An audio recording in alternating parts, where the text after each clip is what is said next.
Welcome to Talking Buffalo, featuring conversations with guests from around the world of sports, media, pop culture, and all things Buffalo, with your host, Patrick Moran. If you are listening to this podcast or watching it on YouTube, typical Tuesday morning, hopefully, how you doing? If you are one of the few that are still up late on a Monday night, literally about to hit Tuesday morning, welcome to Talking Buffalo. We're taping this live on YouTube and Twitter and Facebook right now, the Tuesday show. I am joined by my good friend, writer, podcaster, somebody who's had a very, very long Monday here. My man, Joe Yerdon. Been gone for a couple weeks. How you doing, buddy? Doing all right, man. Yeah, today's been a long one. There's a little bit of news around the old ring today, I guess. There's all kinds, just covering the entire spectrum of stuff going on. But yeah, it's we're closing out the day strong.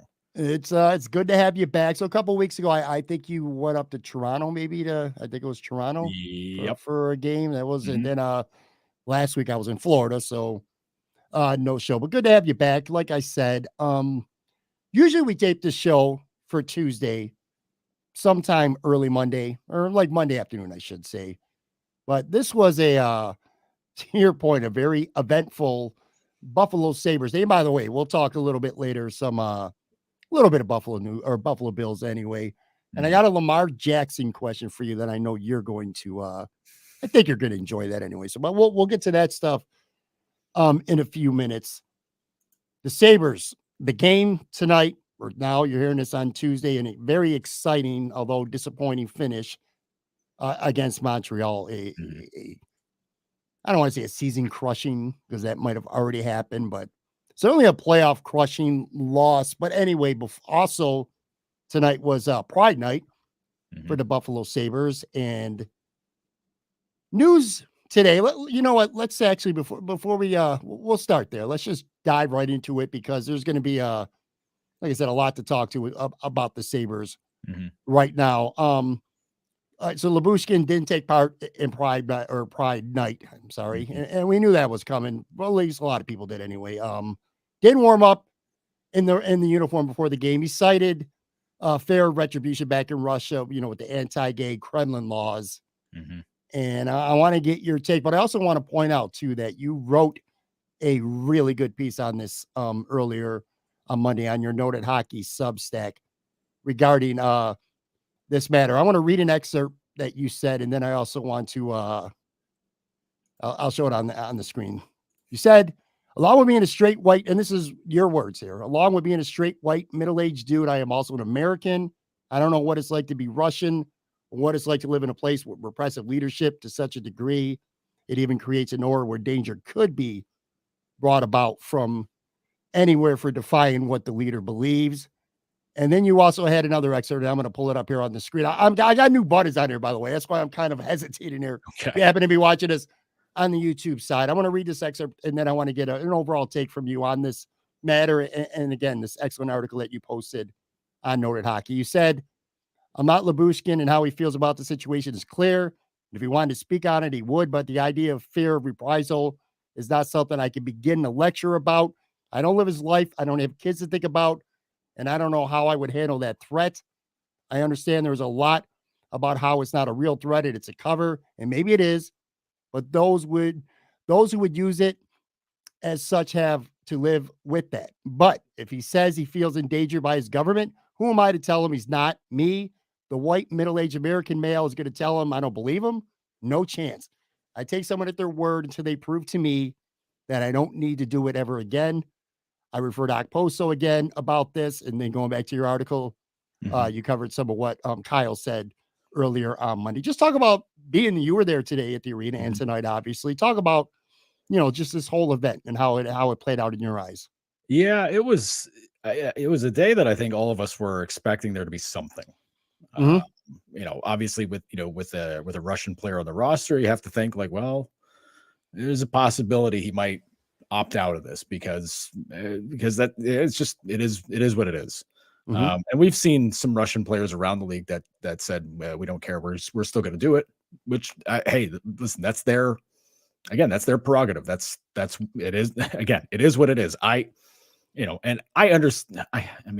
I understand as much as I can the view on it from people that say like it's BS. It's not what he actually believes. It's just basically saying like he's full of crap and he just doesn't want to support it. Which listen, if that's the case, he's got to live with it. But what I know of him and what I've seen from him this year, and again, we don't know actually what these guys are about, like how they are in their personal lives, how they are away from the rink. We know what we see up in front of us, like what's there for us to witness. And what I see from him is a very kind guy. I've seen him at the rink with his kids running around, like very sweet dad, family man kind of guy. And I see that, and I think of what it's like for, again, I'm not a parent. I don't have that view. I don't have that kind of perspective. So, maybe I'm speaking out of turn with that, but knowing how my parents were and how I see my friends who are parents and how they act, they'll do anything to make sure their kids are safe. And, if there's ever a threat to your kids, you're going to do whatever you can to protect them. So that's what I see with that, with him. That's what I take from it. And, listen, we don't know what it's like. Right. There's a lot of stuff that's broken and wrong in this country, and there's some places where things are getting a lot worse than they are getting better, but we don't know. We don't have people getting, swept up and taken away places, or, people getting pushed out of windows and poisoned and all that kind of stuff that we read about coming out of there. But it's very hard for me to bury somebody when I don't know in their heart what they actually feel. Yeah. If I kill them for ducking this, what if it's 100% true? What if there's some kind of nonsense going on, and that's what it is.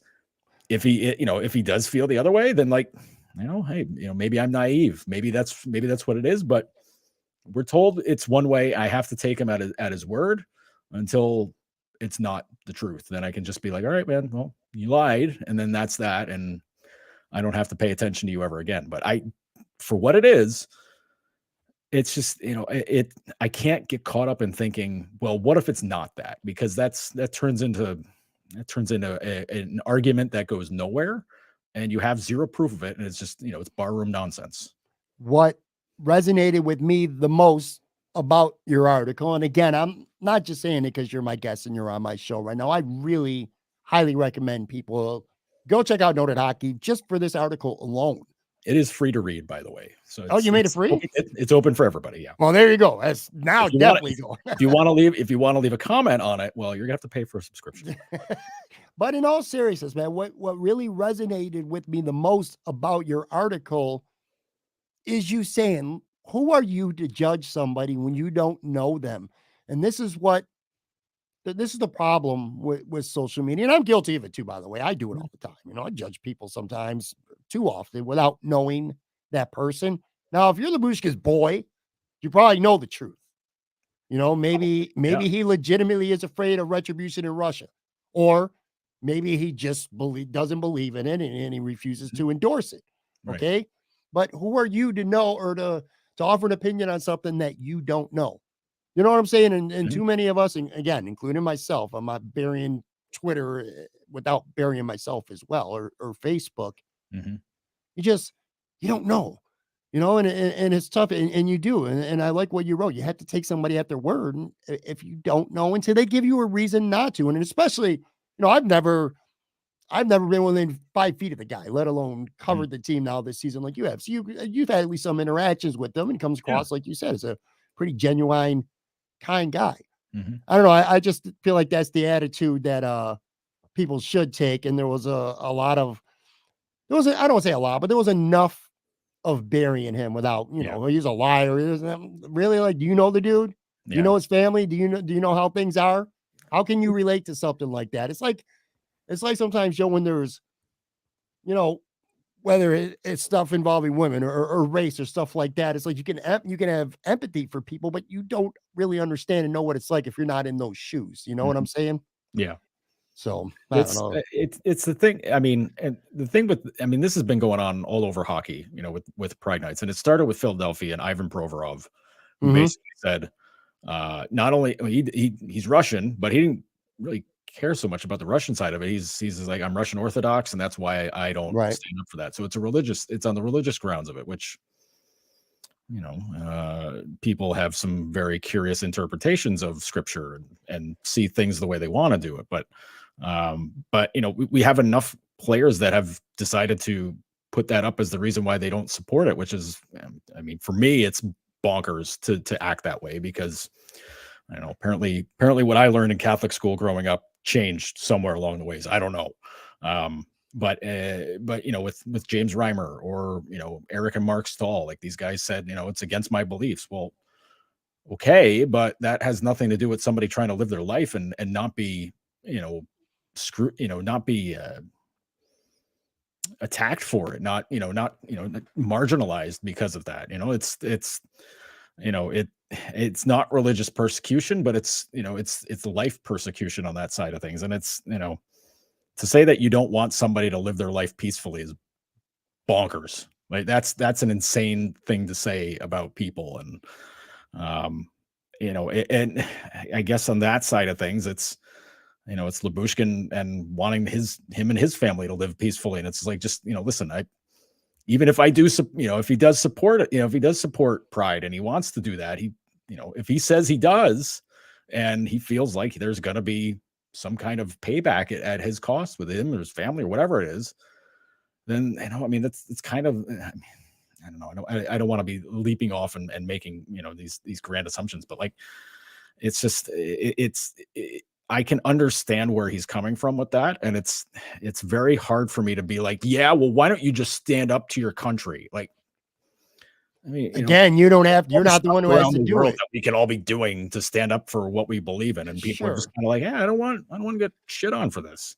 Exactly. It didn't seem to me, and again, I watched it on TV. You were at the arena. It didn't seem to me like there was any real animosity from the crowd towards him or any booing. You didn't notice any of that, did you? No, I mean, he wasn't in the starting lineup, so he wasn't getting announced for that. And, when he wasn't booed when he touched the puck or made a play or anything like that. It was pretty quiet. Now, granted, it was a lot of Montreal fans in the arena. So, of course, if guys got booed, then I would kind of understand from that point of view. But there was no, granted, I'm in a bad place to see if people had signs or anything like that. But I didn't see anything. I didn't hear anything that indicated. I think maybe at one point I heard one single boo, but I don't know. His name's Lyubushkin. People go boosh. So I don't know. It's a Burns, I was saying Burns kind of thing, but not to make light of that, but I mean, I didn't see anything. How was overall?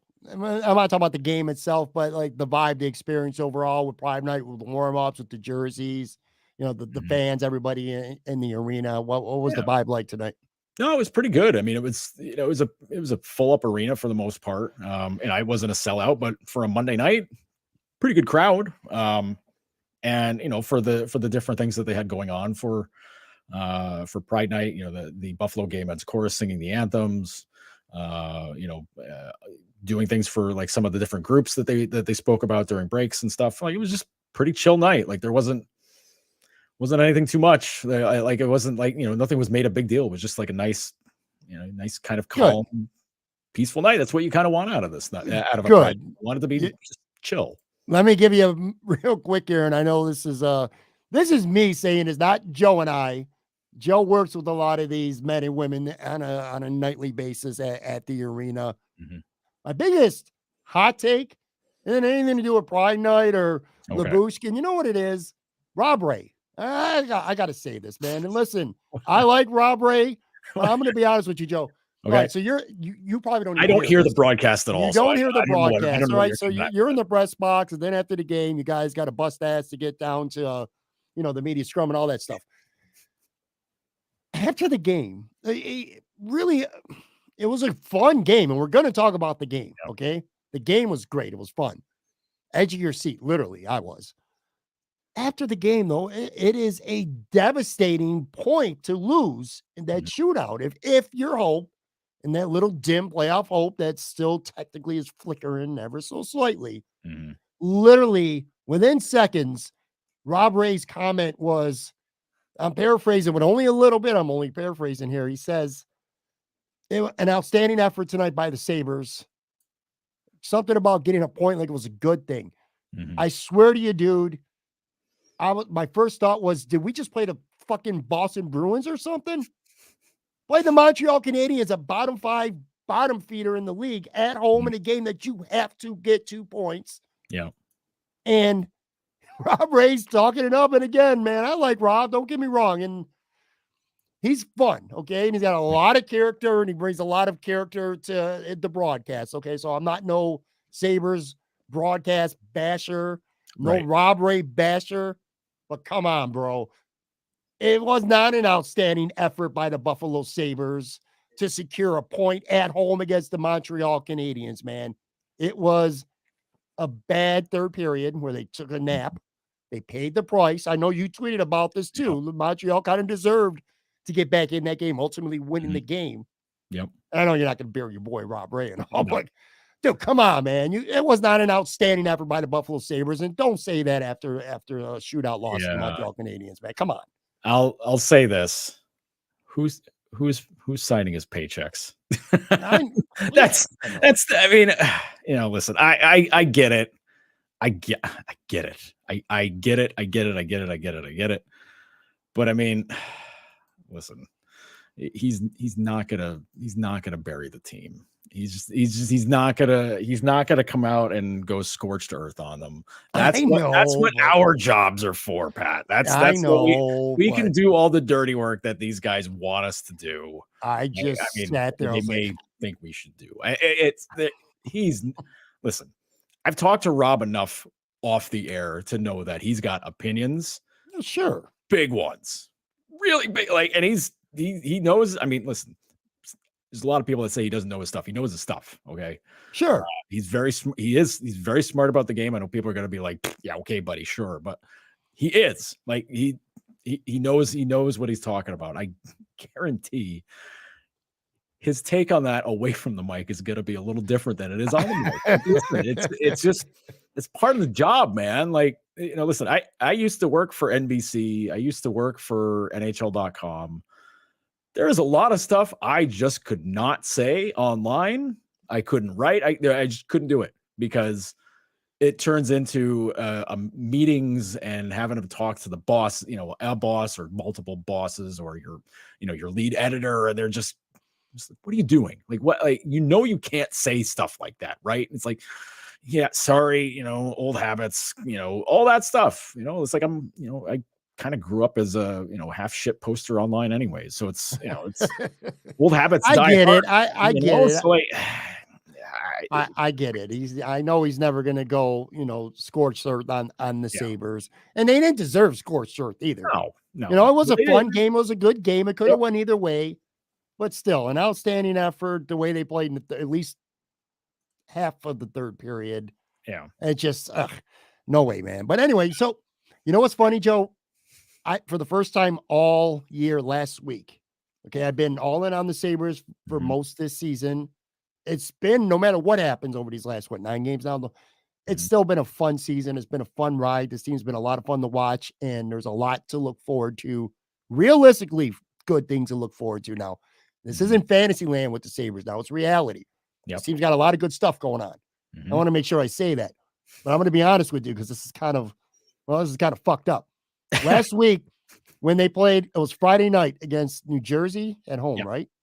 For the first time in a long time, and I'm embarrassed and I'm disgraceful to admit this, but I'm going to. I wanted the Sabres to lose. What? Come on. I wanted the Sabres to lose. Here's why. Why? Jeremy White's fault. Oh, no. So Friday morning, I realized on Friday morning that the Sabres were sitting in 11th place, which made them technically eligible to win the draft lottery. So Jeremy had a tweet about Tankathon, that simulator. Yeah. And on his first try, I think we know the site by now, Pat. Yeah, I know. We Sabres fans got a lot of experience with that shit. But anyway, he's on his first try. The Sabres won the lottery. And then I started messing with it for 15 minutes, just sitting there, refresh. Yeah. Anyway, I'm like, well, fuck it, they ain't making the playoffs. Let's just see if we can get from 11 to maybe 9, just to get maybe a 1.5 to 2% better chance of winning Connor Bernard. You know what I'm saying? Yeah. So I'm admitting this. I can't believe I got to the point where this February, well, I think it was late February that I believe the Sabres were actually in the playoffs. They had a spot, I think February 28th, the last day of February. They were in the playoffs that day. And a couple of weeks later, I'm hoping they lose so that they have a small, tiny, to increase their chances a little bit to get to them. Because you can only move up 10 spots in the draft. So if you're 11, you can move up to 1. But then they go out and they win. And then they come out on Saturday and they shut out the Islanders. Eric Connery shuts out the Islanders on the road. I'm like, all right, I'm reeled back in a little bit. Because of that, Monday night's game, where people are listening on Tuesday, so I keep saying tonight. So Monday's game, I'm all in, man. I'm invested. And under normal circumstances, this was a fun game. Edge of your seat. The game was awesome. I mean, it goes to a shootout, a lot of action, a lot of goal posts, some weak goals, but some big saves, both goalies. But yeah, man, it's just like then they needed 2 points. They had 3 games this week, and they needed to get all 6 points this week. Doesn't happen. Montreal scores a really goal for minute 22 or something like that. They scored. They go up 1-0, pretty weak goal. Yeah. And then Lucas Rusek, his first game, his NHL debut, which by the way, that was awesome. He scores a goal. He ties it up. His first 1-1. His first very shot. first. Talk about that. Talk about the goal that he scores and just him being in the lineup. Because I'll tell you what, I'm gonna be honest with you, 48, 72 hours ago, I know he was called. He was going to play if Tage couldn't go on Saturday, right? Yep. But he didn't play, and then he played tonight, was his debut. I'm going to be honest with you. I follow the Sabres relatively closely now. Obviously, I read and talk to you every week. I read what you write. I talk to you every week, but I'm not a big Rochester Amherst guy. Didn't know much about this kid. Yep. Tell me about him, because I'll tell you what, I mean, for being an NHL debut on Monday night, he looked pretty damn good to me. Yeah, I really liked his game. He's been really good at Roch this season. We started seeing it coming last year, late in the season with the Amherst, where you'd see his play and he's getting better, and you're like, oh, this might be a guy now. Like, looking at him being like, this guy might get some NHL games next season. And I know Lance and I on maintenance day, cheap plug, said at the beginning of the season, before the season even, like, Rusek was a guy we had circled that's going to get some games in the NHL this year. And, they've been healthy up front all season long. They haven't, until recently, they hadn't had any injuries up front. And, Tuck misses a few games. Thompson is, banged up now. And suddenly you're making some calls, moving some guys around, doing whatever. And, Rusek gets the call. And honestly, if Brandon Byro wasn't injured, Byro's probably the guy that gets the call. But Byro's hurt. So Rusek is the next guy in line. And listen, Rusek's a bit more of an offensive type player. Byro's a good two-way guy. He's a solid defender. He can score too. So that's good. But Rusek was the call. And you know what? I love the idea of getting him in the lineup, because he's similar yet different. And yes, he's a rookie, but he's like 23, 24. He's older than like all the guys. He was a 6th round pick in 2019. He was 20 years old when he was drafted. So he was a double, 2 years past his original draft year. And he was a guy that was found by Frank Musil on the Sabres staff, who's based out in Eastern Europe. He found him out in the Czech Republic, and he's like, hey, listen, you got to get this guy. And he told Jason Botterill, the GM at the time, he's like, listen, I believe that this guy's going to be a player. Sure enough, they draft him. And, he had pretty rough injury, I want to say early last season. So by the time he came back, it was, he was strong, he was feeling good. And then you're like, all right, this guy can play. This guy can go a little bit. And, sure enough, he scores tonight. Listen, he does a lot of his damage around the net, and that's exactly where he was tonight, because Jost rips one. I don't know if it got tipped or it got deflected and it went off the end boards, but it went off the end boards right to Rusek at the side of the net. Easy peasy, just slam it home. But you're right. He was there. I watched the replay several times. He really battled to get in position to get that puck. You know what I mean? It was an easy goal once it got to his stick. But it was good work to get himself into position, kind of weaving in and out of this game with a couple other Sabre points. Well, obviously he played because Tate Thompson did not on Monday night. Mm-hmm. Do you think the kid played well enough? They play again Friday. Let's assume Tage is back in the lineup. Do you think he gets another look, or do you think he goes back to Rochester now, assuming that Tage is good to play? Because obviously Jordan Greenway didn't play tonight. Yeah, he's well, still Hinostroza. Yeah, so I don't know. Just came back from personal. Like, he was away for personal reasons. I wonder. Don's been pretty good about guys that score. They tend to stay in the lineup. Mm-hmm. Thing is, his first game, he's in there because Thompson's hurt, and you're like, okay, well, what do you do now? And I know everybody in the fan base. I know exactly who they want out of the lineup. They keep Rusek in. And they're just like, I know who they're asking to come out of the lineup. I know exactly who it is. It's very easy to pick out. You wear 71. Like, that's it. Some people were kind of mad at Middlestat again tonight. Listen, he hadn't played. You're telling a guy to go from left wing on the third line to centering the top line in the one of the top lines in the NHL. Chill the frig out. Like, it's gonna. He rang that post late. No, he rang that post late too. That, like, caught the inside of the post too, like the cruelest of posts. But I'm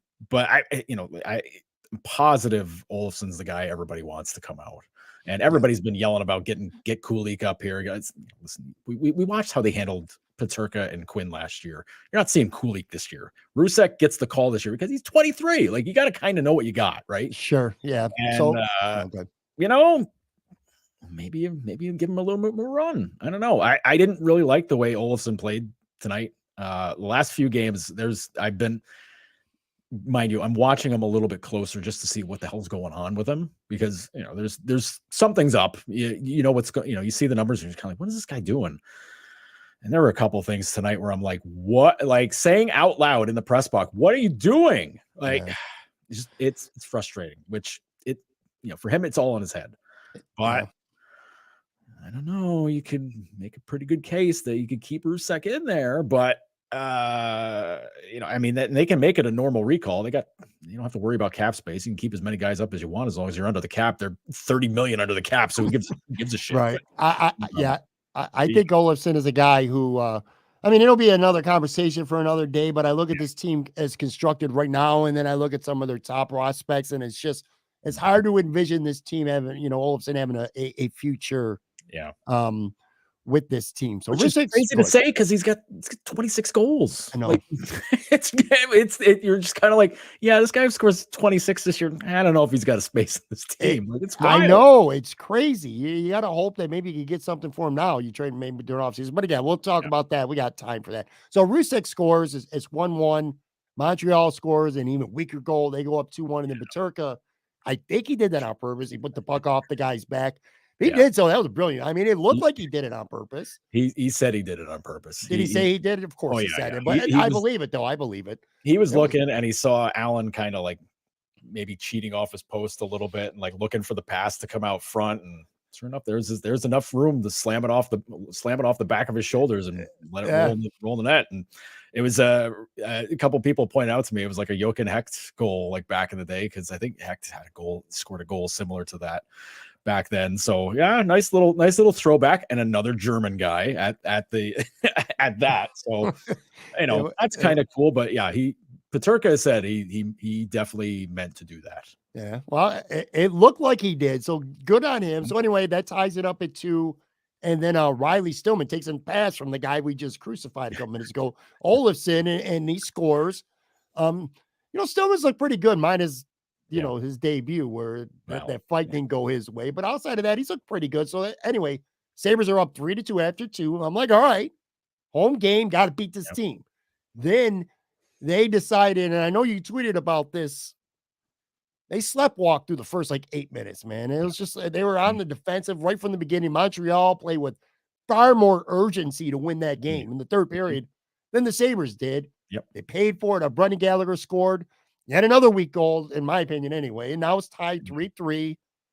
It was 8 minutes left. So I got some notes here. Middlestat rang one off the post. It was about 8 minutes left when he did that. So anyway, goes to overtime. Then in overtime, a terrible call against against Krebs. It was not a cross check. But anyway, the Sabres killed it off, almost scored. Really exciting overtime. I mean, I'm not lying. I was watching. That might have been their best PK of the year, honestly. And it comes to overtime. Darlene was great. Darlene was a monster. Yeah, Darlene was great, man. So anyway, I'm watching the game, Joe. By the way, I'm in my little podcast studio, in my home office, and I'm literally on the edge of my seat. I'm standing up. I'm nervous. Yep. Then it goes to a shootout, and Olofsson, Paterka, Tuck, they all get stopped. Montreal gets stopped 3 times. Quinn scores. Then I can't remember who it was from Montreal, but he shot the puck. Comrie, it looked he got a piece, but it went in the net. Then Middlestead misses by a mile. Yeah. I don't know about that one. Yeah. But then Comrie, makes another pad stop, and then Cousins gets stopped on a shot, and then Michael Pizzetta scored on the wrist shot. Bam, game over. Look, Granato doesn't get criticized often, and at the end of the day, the guys pretty much for the most part who should have been out there, maybe not in the order we thought they should be, but you got to score more than 1 goal, and it's just the way it goes. But man, what a devastating loss. It sucks to say a devastating loss when you get a point, but yeah, I don't know. Listen, I hate shootouts so much. So much. And it makes me sound Stone Age because I'm just like, bring back ties. Ties are better. And people are like, well, nobody's going to want to win in overtime. I go, well, you won't have to go to overtime if you give teams 3 points for winning in regulation. Then you don't have to worry about it. Like that's my whole thing. And then like if you win in overtime, you get 2 points. But if you get a tie, no. Everybody, both teams get 1 point and go to hell. Like that's the whole thing but listen, the shootouts, Jesus. Play a game of tiddlywinks. I don't know, man. Have a coin flip off. I don't give a shit. It's the same odds. It's the same dumb shit. Like, and I mean, if you want to be critical of Don's choices, yeah, I get it. Picking Olsen's an interesting one. He hadn't had a shootout attempt this season.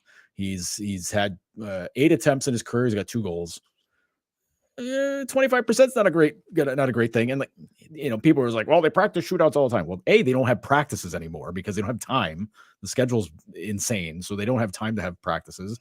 When they have a full one, they do a penalty shot, off, like see who the last guy is, and then they razz him. But yeah, Olofsson was an interesting call for the first one. Quinn's so good at these things. Let him be the leadoff guy. Get out ahead of it 1-0 immediately, and then figure it out from there. I know Skinner really wanted to get the call there, which I know was, maybe it's like, oh, why not put him out there? Like that should be his thing. He's not very good at him in his career, but like still, like whatever. He's offensive guy. Let him try it. The Habs were rolling out like their 3rd pair defensemen for whatever, 4th liners for whatever friggin' reason. I don't know, but they know what they're doing. Like Marty St. Louis knows what he's doing. So like, I get it, but it's yeah, I don't know. Casey missing it wide like that. I mean, geez, I don't know if he overthinks that, but like his move all the time is backhand shelf, lifted over the goalie. I don't know why he was thinking, let me just wire it by him. I don't know, maybe he saw something, like, whatever. But yeah, I can't overanalyze shootouts, man. They fucking stink. I feel I'm not going to bury Granato. I mean, if you think he's a pretty good coach, and I do, maybe he just had a gut. His gut told him Olofsson, put him out there first. He's going to score. Maybe we'll get him going. I don't know, but yeah, if you trust the coach, you like the coach, you got to live and die with those. One quick question before you can't get me mad about shootouts, man. There's such a bullshit thing. One quick question, and then we're going to go to a break. We'll talk some more Sabres and Bills on the other side. I had an exchange with Prescott Rossi, a guy I respect him greatly, but we completely disagreed. I'm not talking about the season. I'm talking about Monday night, this game specifically. Okay. Let me know who you think is right. And I know you're not afraid to tell me when I'm wrong. So yeah. Shit. Anyway, he tweeted this was he's wrong too. So yeah. This was his tweet right after the game. He goes, Sabres get goals from Rusick and Stillman and get a very strong one from Comrie. Got to win that one, simple as. I replied to him, not sure I can agree with a goaltender letting in at least 2, if not 3 soft goals, having a strong game. He had good moments, but you can't let in multiple weak goals like that. And he wrote, if not for Comrie playing well, the game never gets to overtime. Now, in fairness to him, he's not here to plead his case, and I am. But sure, he played good. He made some big saves at times. But again, when you let in 2 for sure, probably 3 pretty weak goals, how's that playing well? That's like Josh Allen throwing for 280 yards and 2 touchdowns, but he throws for 2 interceptions, and one of them was a pick 6 and a loss. Yeah. You know what I'm saying? It's that's my case. And again, in fairness to Prescott, he's not here to defend himself. Right. Who's right? Did Eric Henry play a good game tonight or Monday night? Yes, he did. Okay. No, because there were 2 or 3 just absolute robberies. Like just stone cold. Holy crap, I can't believe he stopped that. Saves where there were. I'm already, typing up, well, Habs score. Oh, nope, they didn't score. Nope, that's gone. And I know our expectations are a lot lower with goaltending. Like there's a couple of saves where it's like, oh, wow, goalies can make those saves. That's interesting. They haven't done it all year. But there were a few opportunities where they are threatening. They are right in close, and Comrie flicks the leg out, gets the blocker up, does whatever, gets in front of it, stops it, gloves it down, does whatever. They had so many flurries just the second period alone. There were, I want to say 2 or 3 opportunities right in front where he's just on top of everything, and then he finally gets to smother it, or they're able to clear the zone, do whatever. Listen, the goals he allowed, not great, but that could have been a 7-3 game for Montreal in Montreal's favor. And that's what listen, again, our views are skewed on it just because the goaltending has just been so weird / bad this season that guy makes a regular save. You're just like, wow, that's amazing. But he made some ones tonight where it's like, holy shit. Okay, maybe this guy's going to run with it the rest of the season. At least that's what's going through my head. And I don't think the bad goals necessarily take that away from me. It sticks out in my mind though, because it's going to be fresh there. And it's going to be like, well, he let that, unscreened wrist shot go to the far side. How does that happen? Or, guy gets in close, just roofs one, just from a weird angle, like over top of him. It's like, okay, well, I don't know how that one gets by you, but yeah, there were too many just 5-star chances they had in close, or, at some point where he just stopped them stone cold. And listen, 3 bad ones and stopping like 4 or 5, just should have been money goals. I know he comes out ahead in that one. They lose in the shootout. But again, it's a shootout loss. It's a 3-3 game. Don't give up the easy ones. It's easy to just say don't give up the easy ones, dummy. But stop 4, 5, 6 other ones where it should have been money. So I don't know. Sorry, Pat, you're wrong on this one. I got, you're not 100% wrong, because you're right about it. Those are some soft goals, but Prescott's 100% right about. It's a much worse score line, and people are screaming holy hell after this one if those goals get in.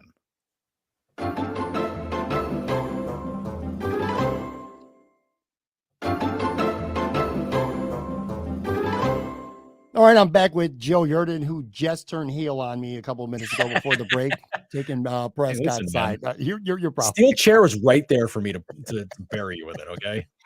Let's talk for a couple of minutes about how things stand right now. This game, in the books, the Sabres are at 77 points. They're 5 behind Pittsburgh, no games in hand either, and 8 behind the Islanders. They got 2 games in hand, 2 behind Florida with a game in hand, and they're tied with Ottawa. Long story short, we can look at the graphic to the end of the world. Sabres got 9 games left. Mm-hmm. Mathematically, sure, they're still alive, but this team's toast. It's not going to happen. And you look at the big picture, the totality of this year. And for me, 2 things really stand out. I wrote down a couple numbers. Actually, I had to go on Twitter and research them or ask people to provide them for me. So by researching, I mean, give me the information that I need. Please tell me someone else to it. 2 big things though. Okay. Number one, and I'm sure you're going to agree with both of these, and I'll get your takes on them, but they're 14, 20, and 4 at home this year. That's just not good enough. Nope. Playoff teams do not go 14, 20, and 4 at home. Nope. And then the other thing is goaltending. This year, the Sabres, when not scoring at least 4 goals in a game this year, the Sabres are 6, 27, and 5. That is almost hard to fathom. 6-27-5 when they score 3 goals or less. And you start thinking in your mind, look, some games is not the goalie. Some games the team just doesn't show up. They don't play well in front of them. Defensively, they've been terrible at times. Yep. But you got to say to yourself, 27 losses when you score 3 goals or less. Let's just say even 4 or 5 games, the Sabres, 4 or 5 more games, I should say. Mm-hmm. The Sabres find a way to steal a 2-1 game or a 3-2 game, because the goalie makes a couple key saves beyond what he did in that game. Just do that 4 times, and there's 8 points right there. Mm-hmm. They're in the playoffs right now. If they could just find a way, if the goaltending would have been good enough to steal some games when the team was crappy in front of them, 2-1 or 3-2, which, by the way, 3-2, 3 goals is not a terrible offensive output, by the way. Yeah. And it's just like, God, prior to their wins, I got some notes here. Over New Jersey and the Islanders over the weekend, and I'm rambling right now. I'm going to ask you a loaded question. They were in a playoff spot after 58 games. I said this earlier, but they lost 8 of 9 and 10 of 12 to fall off. They gave up 26 goals in 4 home games when they played Nashville, Boston, the Rangers, and Dallas, which broke a franchise record all the way back in 1992. We talked about their home loss. The goaltending's not been good, and in March, it was brutal. They were all brutal. Yeah. Comrie had the 1 shutout against the Islanders, but beyond that, UPL was bad. Anderson was bad. Comrie was bad. And this stat is depressing. The Sabres are about to be, Marina's word for word, when the Sacramento Kings officially make the NBA playoffs, which they're going to, the Sabres are going to have the second longest drought in all of sports, behind only the New York Jets. And as Mike Harrington pointed out, since the Sabres lost Game 7 in Philly back in 2011, every team in the NHL, other than Seattle, is an expansion team, has played at least 25 playoff games. And Seattle's making the playoffs this year, by the way. Yeah. So loaded question time. Why have the Sabres been so lousy at home this year? Why hasn't goaltending been at least a little bit better? And I don't know, just spend a minute or two talking about how pressure can get to a team like this, because that clearly is what happened. Oh, yeah. This stretch, especially at home, where they didn't just lose. I mean, they were getting out. They looked like they didn't even belong on the same ice at times. Yep. So clearly there was pressure and anxiety, and some of the players talked about it. Just talk about that a little bit. Yeah. Let me point out a handful, just home losses. They've lost twice now at home to Montreal. Yeah. Like bottom 5 team in the NHL. Can't do that. No. They lost to Arizona at home 4-1, way back early in the season. Can't do that. They lost to Chicago on the road. Can't do that. Bottom team. At least they swept Columbus a couple weeks ago. Yeah, lose to Columbus, like get slapped around by Columbus. Cannot do that. Cannot do that. They're 0-2 against Philadelphia this season. No, guys, no, you can't. They lost to Vancouver at home this year. Can't do that. That was back when Vancouver looked like they wanted to, collectively, demote themselves to the AHL. They were in such a bad way, and everybody hated each other. They're playing well now, but they lost to a team that was in such a rut. And the only thing that the one thing they couldn't do against that team that game was not give them power plays, and they kept giving them power plays over and over again, and then they lose. Okay, just those games alone. Though, I mean, I think it was like five home games, about 5 home games in there, where it's like those are games that playoff teams win. Sure, at home, you have to win those games, and they didn't. Okay, they beat Arizona out there. Congrats. Of course, funny part of that is Arizona's an incredible home team this season. Yeah, which is insane to say because they play in the tiny rink, but it looks like they're about to lose tonight. So they're about to be 20-12-4 at home. The Coyotes, who are playing in Arizona State's building, are 20-12-4 at home, and the Sabres are 14-20-4. If the Sabres had that record at home, they would be in the playoffs easily. If they had that record at home, Pat, we're talking about them getting home ice in the first round. Okay, we're talking about them competing with Toronto and Tampa Bay at that level. Yeah, it's nuts. That's the difference. That's a huge difference. But just be 500 at home, and that's obviously asking a lot because they're Technically 10 under 500. I guess it's like, because it's 20 losses, 4 in overtime, shootout, whatever. But not good. Just not good. And it makes no sense. Now, the late season games, you got to beat Nashville. I mean, Nashville's gotten better later in the season, but still not a playoff team. Like, they're close, but they're not. They lose, they get slapped around by Calgary, and it was fresh out of the break. Like, whatever. Okay, fine. Like, I can't get mad about that one, but you give up 10 to Dallas. Dallas is good. They're not 10 goals against good. That was rough, that game, man. They lose to the Rangers in OT. Like, that's hard. That was a hard loss. They played their bag off. The Rangers weren't that great, and they still lose. Like, that's tough. But like, you get slapped by the Predators. I mean, the Bruins hang 7 on you twice within a week. Like, it's the Bruins. Like, they're the best team in the NHL. It's Boston. That's tough. You can just eat shit with that. But like, you gotta beat Montreal. Like, you have to beat them. You gotta beat Arizona. Like, these games should have been gimmies. You get shut out by Philly. Everybody got mad about that one because it was a black and red night and they couldn't score any goals. Never mind scoring 5 or 6 or 7. They just couldn't score any of that game. But it's just, like, that's what it comes down to. And the goaltending, I mean, listen, the goaltending is just, I don't know what to make of it. I'm completely stuck on the goaltending. I look at, Comrie. I feel bad for Comrie because he's had a couple injuries this season, and he hasn't had injuries before. We talked to him the other day, and he's like, I've never been injured before, so this is a whole new thing for me to learn how to come back from it and whatever. And when he got hurt the first time around, that opened the door for UPL to come in, and he took it and ran with it. Like, he played pretty well. I think of that the trip that I went out, met up with the team in Arizona and Vegas. He won them the games in Colorado and Vegas. Like, he flat out won those games for him. He held down the fort. Sabres score the goals and get out ahead. But like, Colorado and Vegas, in both of those games, those third periods, those were games that if the other UPL shows up, they lose those games like 7-4. But like, he held the door. Like, he held it strong. He played very well in December. And that earned him a lot of credit to play more games in January and February. When Comrie came back, it was like, okay, well, let's figure this thing out. And neither guy grabbed it. Neither guy did. Like, you can say it's because you didn't ride one guy, you didn't do this, blah, blah, blah, whatever.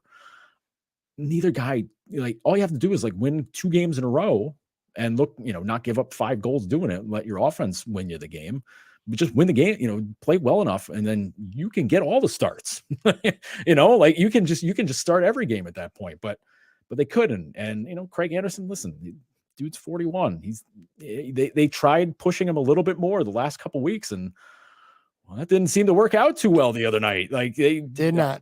They got completely crushed. Was that the Nashville game or was the Boston? It was it was the Nashville game. Like, 6 goals and 20 shots. Like, help the guy out. Like, just, don't put him in that spot where he's got to play these games. It's hard. I mean, and again, that's like kind of the bed the Sabres made for themselves, because they said, well, we're bringing him back. We want him to like help some of these young guys out. We, figure it out, be like a on the job, coach sort of thing, but whatever. But man, oh man, he's had maintenance days ever since that game, which I'm like, give him a week to cool off. He's probably really pissed about how that game went down. Like, I don't blame him. I need some time to digest getting shit on like that. I'd be pretty mad too, the way the team played in front of me. Comrie's he's so mid to me. I sound like MGF he says mid all the time in wrestling. He is. Comrie is, let's use an NFL quarterback as a comparison. He's Mitch Trubisky. Look all right for a couple games. He could be a decent backup. At times, he doesn't even look like a decent backup. At times, it looks like he could be a very good backup, maybe even a borderline starter. Mm-hmm. I don't know, man. I'm just not sold on him. And again, my opinion on him on tonight's game, Monday night's game, is lower than it should be, because you did kind of sell me before the break when you were talking him up a little bit. He did make some key saves. Yeah, but at the end of the day, when it comes to the Sabres, you can power rank them any way you want. It's their overall inability to win at home. It's their their inability to beat these, especially the shitty teams at home. You read off some of them that they got to win. It's been the goaltending. And speaking of, one more Sabres thing, and then we'll talk football for a few minutes before we get out of here.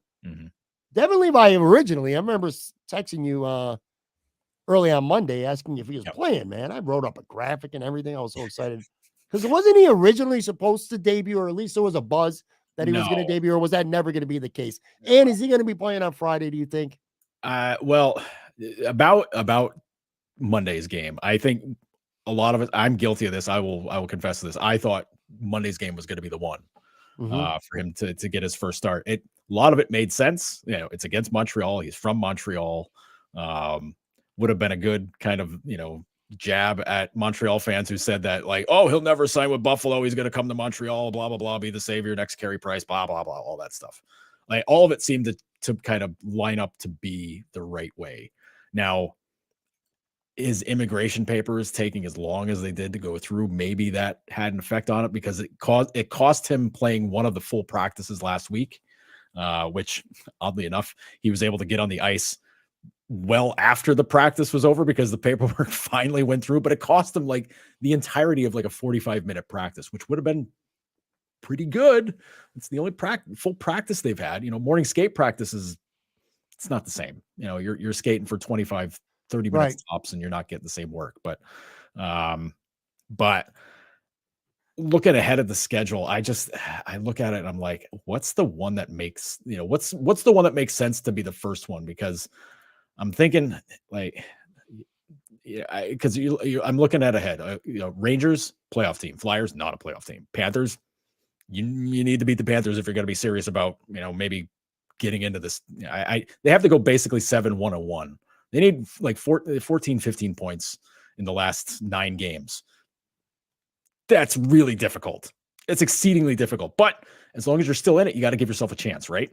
Sure. So Florida, I don't know about that one. Detroit, maybe Detroit. Carolina, absolutely not. They have like 3 home games left. It's the Rangers, Carolina, and Ottawa.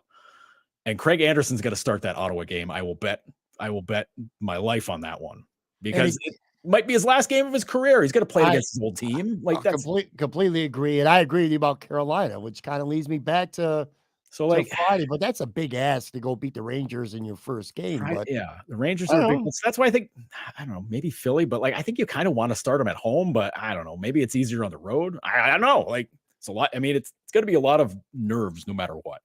Let's put it that way. If he plays at home, it's like, oh boy, home crowd. Okay. If you were a goalie,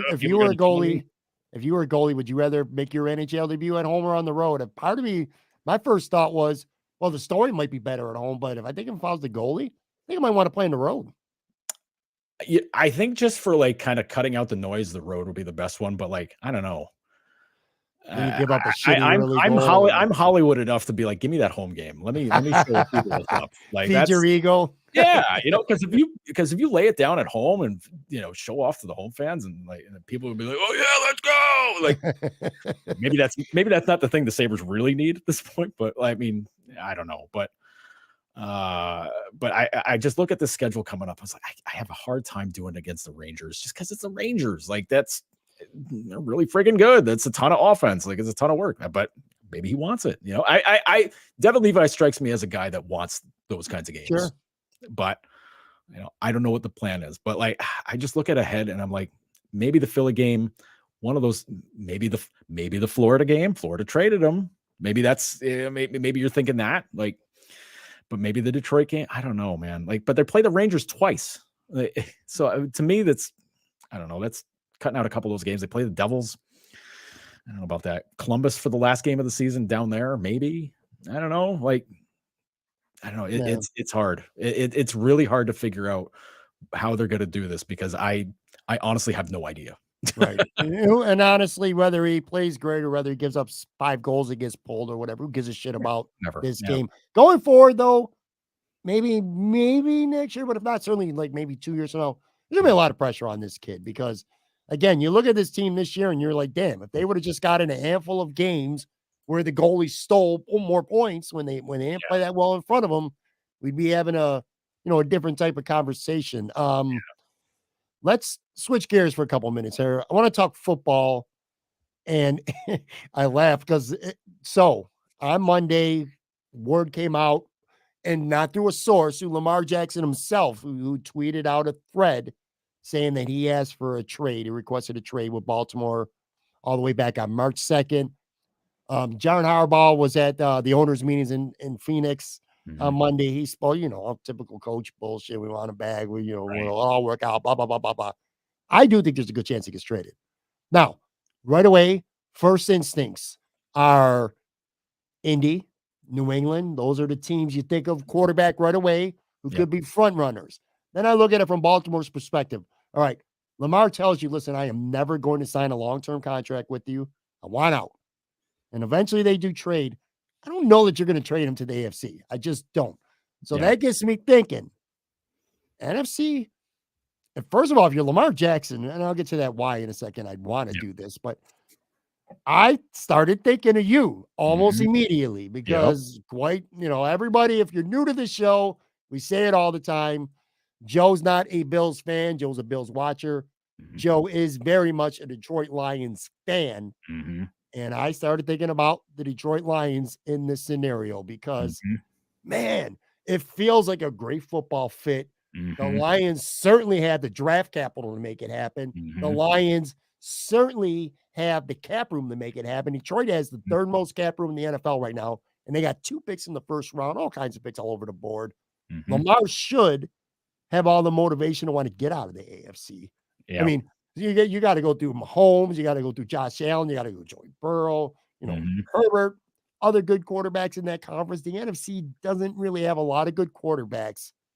So I'm starting to think, I'm like, Detroit Lions, and by the way, the Detroit Lions are a pretty good football team now at this point, and they're certainly good on offense. And they've done a lot of work this offseason to solidify their defense, and we haven't even gotten to the draft yet. Look, and one other thing, and then I'm turning to see Jared Goff.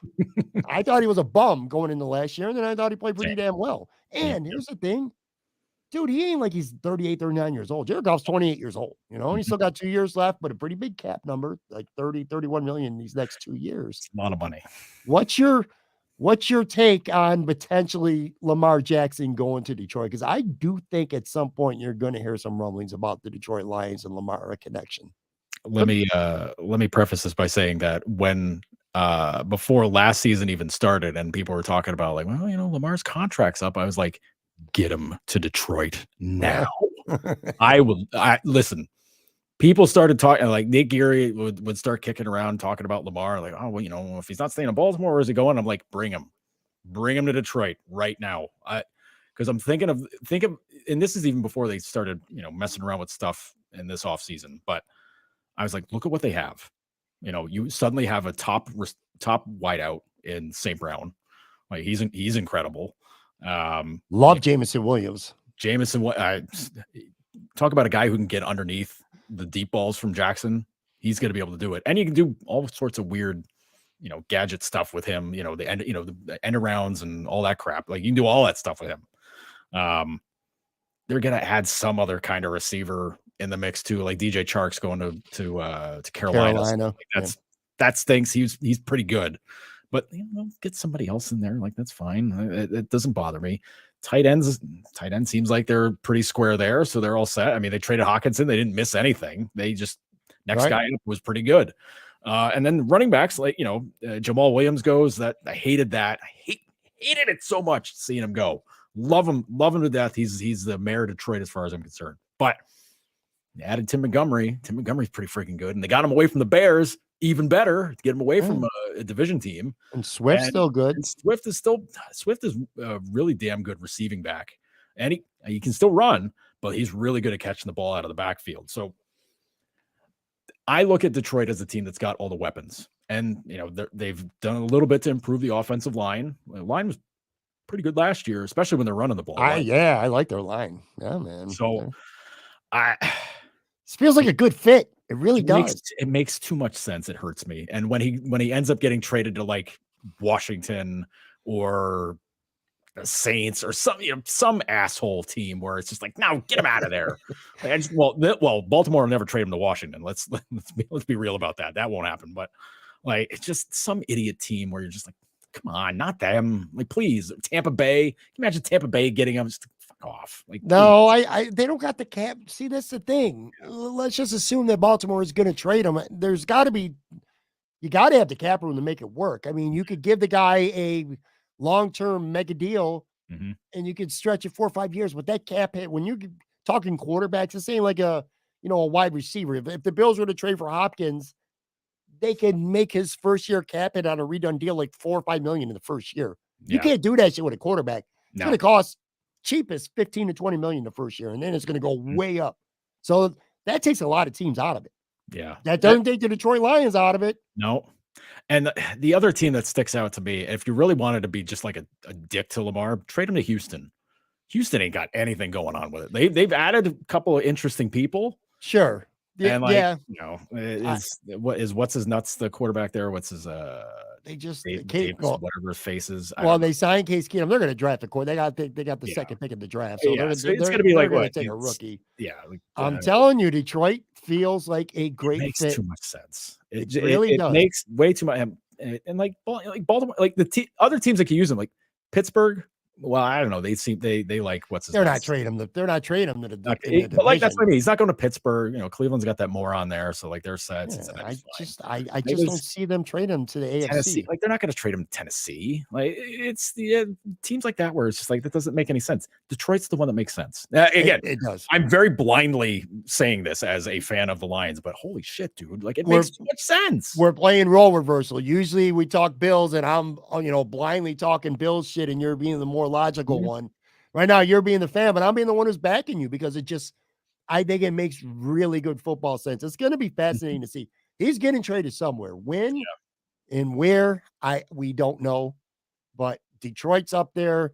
Washington, maybe. I don't know. I don't know. It just feels like a really good fit. Quickly here with the Bills. So they haven't added that big ticket free agent.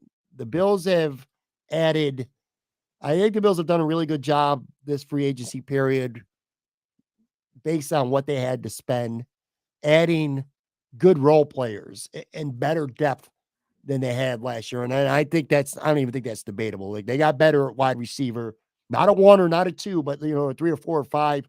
You get Hardy, you get Trent Sherfield, a kid I like a lot from Miami, and they've gotten better on the offensive line. Again, not great big ticket signings, but better than what they had last year.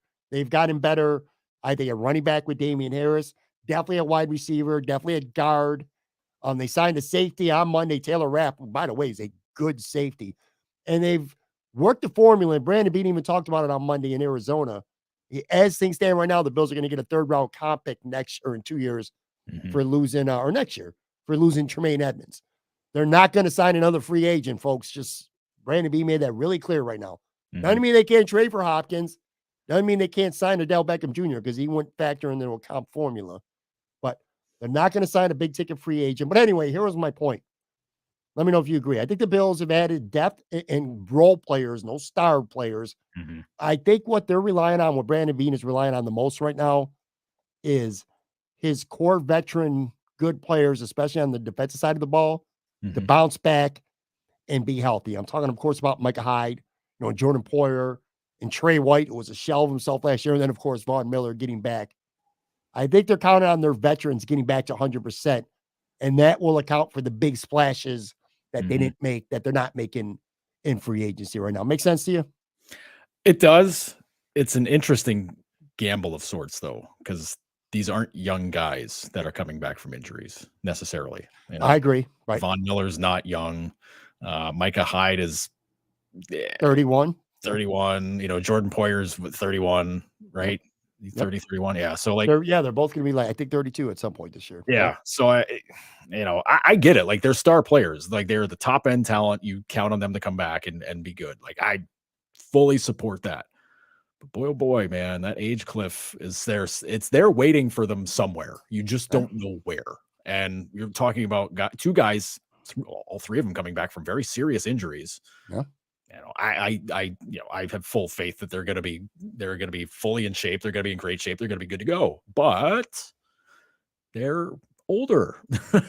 It's just, you're not going to have that same engine going the whole time. Von Miller was still doing it last year. It was pretty incredible. That He guy's was playing great. Yeah. Yeah, he's a total freak. But I mean, I saw the safety they signed today, the guy from Taylor Rapp. Yeah. Yeah. So I see that. You need insurance. You need some guys that can get back there, and he's got some interesting numbers to him. So I get it. It's a gamble, but you've got some backup there at least in the secondary. They've got some backup. If you lose Miller again, you don't have anybody backing him up. Like, I mean, it's the same problem as last year. And I know people were talking about trading Ed Oliver to get Hopkins, and I'm just like, not happening. You're going to make yourself 100 times worse at another position to add. It's not going to happen. I agree.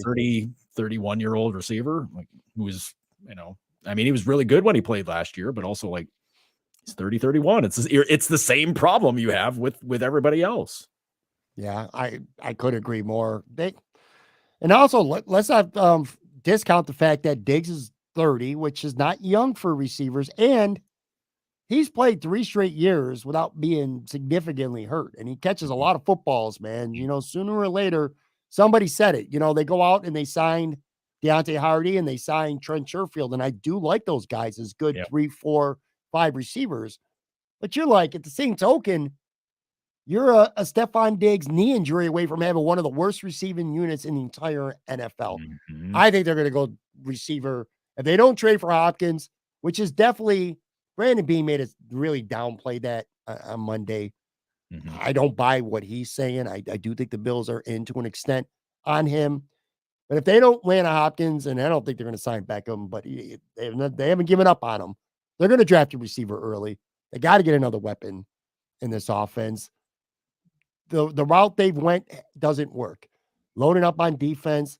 Brandon Beane has to draft better, especially on the defensive line. A lot of these picks have just simply not worked out as good as they need to. Boogie Basham and AJ Epinesa, to an extent, Ed Oliver with the 9th overall pick. Brazil's been pretty good, but you're right, man.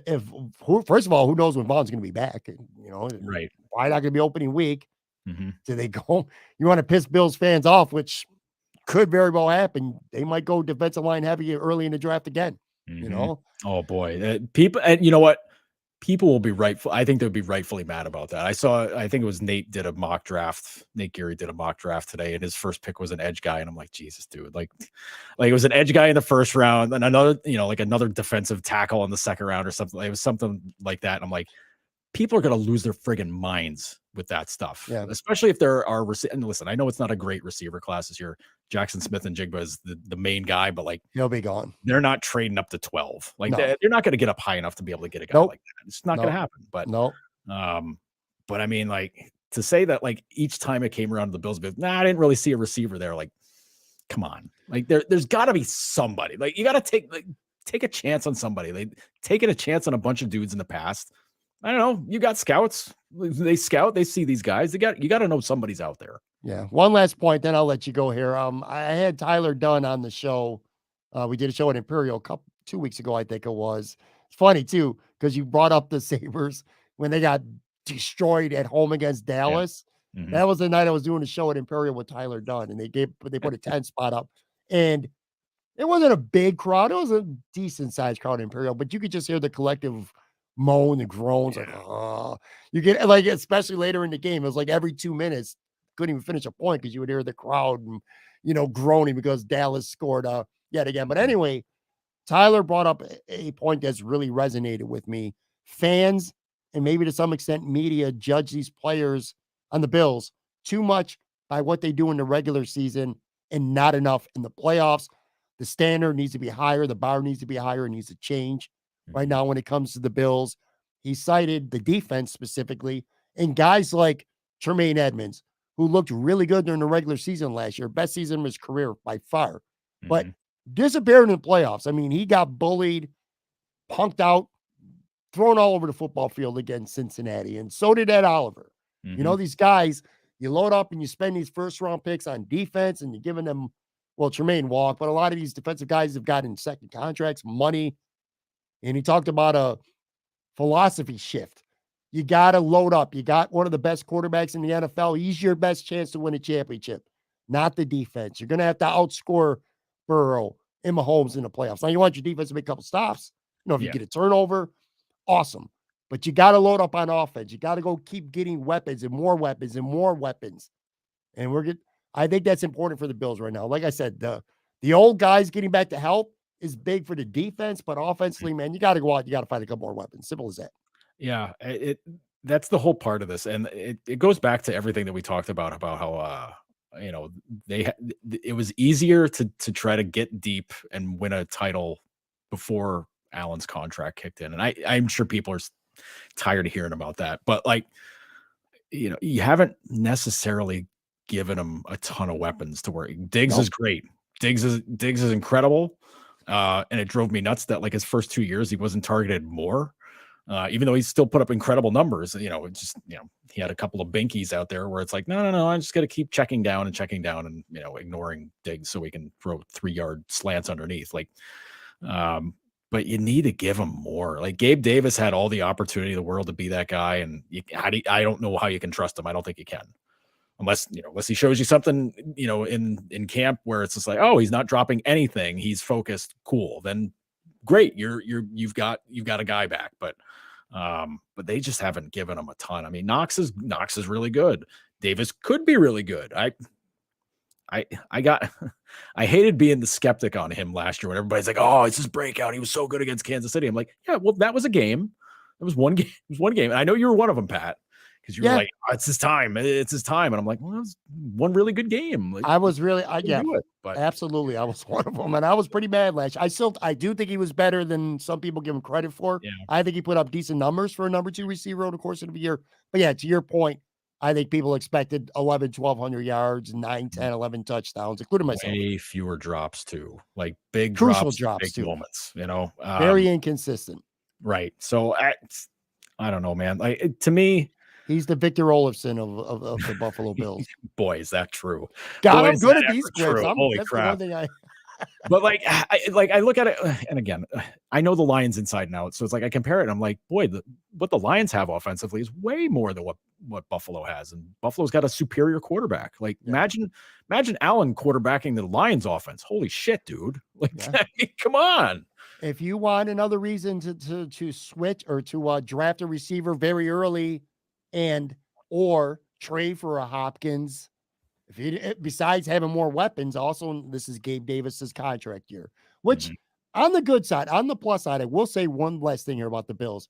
Players tend to play in the NFL their best season when there's a contract year, like Tremaine Evans this past year, and then he goes and gets his bag. Ed Oliver wants to get paid.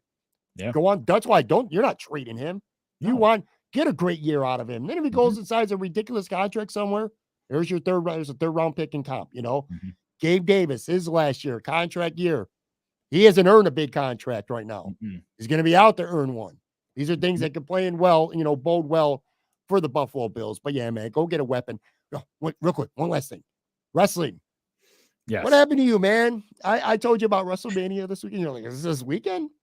Was that tongue in cheek with me? No, I was deadly serious. Is it actually this weekend? WrestleMania, baby, Saturday and Sunday night.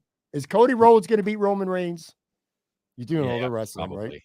Right? I don't like it. I agree with you. I don't like it though.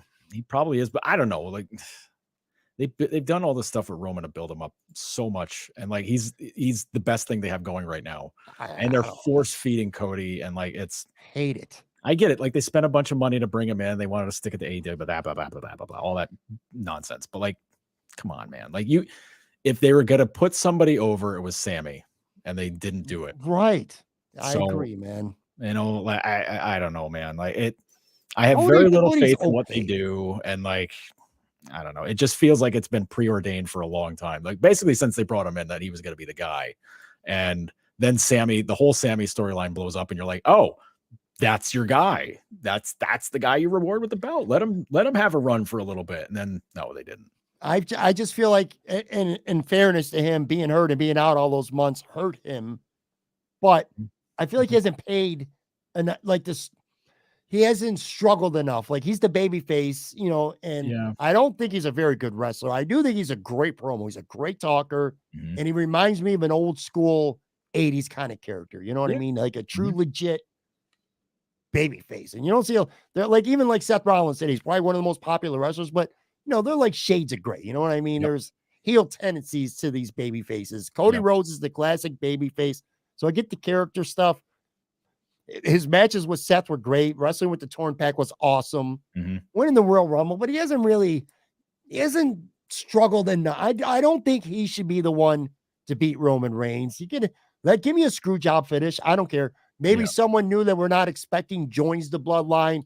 Somebody brought up a point which is far-fetched. It's not going to happen, but it is kind of wild, where Sami Zayn and Kevin Owens, look at us talking wrestling now. Yeah, Sami Zayn and Kevin Owens would lose to the Usos on Saturday, and then on Sunday, Sami Zayn would actually turn on Cody Rhodes and get back with the bloodline. That would be awesome, but it's not going to happen. No. But anyway, find a way to screw him over. Just let Cody Rhodes struggle for a while, or it's just he hasn't been the underdog long enough to me, and he shouldn't be the guy to beat Roman Reigns. I think Seth Rollins should keep the belt on Roman for even up to another year, and right around Royal Rumble time next year, Seth Rollins has earned it.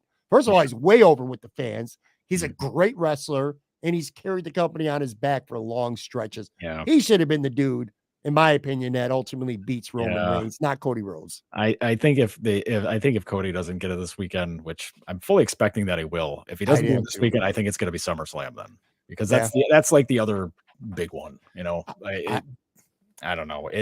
I expect them to lose all the gold, the bloodline, which sucks. Because I wanted them to be champs forever. I still walk into the bars, Joe. If you're watching this on video, I still raise my hand with the ones. I act like I'm 15 years old, so it's fine. This is where I've just been out of the loop on WWE stuff. I've been keeping up more on. Well, yes, very busy. And then checking out AEW stuff, because they've been bringing some matches where I'm like, oh, okay, all right. Like they've been having Kenny Omega doing his solo matches, getting him back because he's hurt for a bit. So they're finally getting him back into it, and they're bringing everybody out of the woodwork to go against it. This kid Vikingo that he went against last week. I saw highlights. It was unbelievable. The term match of the year gets thrown around like crazy all the time, dude. Yeah, it's way up there. And then it's gonna be him and Jeff Cobb, I think, Wednesday. So Cobb's a hell of a worker too. I don't know. It feels like AEW is more blue collar style, but with some very high end talent. But it's definitely I don't know, I don't know if it's the smarks or the super nerds. It feels like AEW is for the super nerds, and if you want to get entertained, that's what WWE is for. But yeah, I don't know. I tend to fall in the super nerd category because storylines, whatever. It doesn't affect me one way or the other. But local boy Daniel Garcia going against Adam Cole Wednesday, that's going to be fun. It is. All right, guys, that's going to do it for this show. Hopefully Joe will watch some WrestleMania so that we can spend at least a couple minutes next week talking about it. Make sure you follow Joe on Twitter at Joe Yerdon. Go check out Noted Hockey on Substack. He's got a link to it in his profile. I'm telling you, folks, seriously, the story about Lyubushkin today was awesome. I really liked it. You blended your own opinions well with quotes from Kyle Okposo. I thought the story was really good. By the way, we're finishing this taping. Well, it's not Monday night anymore. It's Tuesday morning. 1:13. This will be out in a couple hours. And Joe's day, which started at practice, then the game, then this podcast. I know you did a radio spot in Montreal, or for Montreal radio earlier on Monday afternoon too. Probably still not done. Still got some writing and stuff to do as well. But I appreciate you as always, buddy. Thanks, man. It was fun. It was worth staying up to talk about all this stuff and get caught up and finally talk to you. It's been a while. All right, guys, and I'll be back with a brand new episode, Buffalo Bills Mock Draft version 2 with Aaron Quinn tomorrow. Talk to you soon.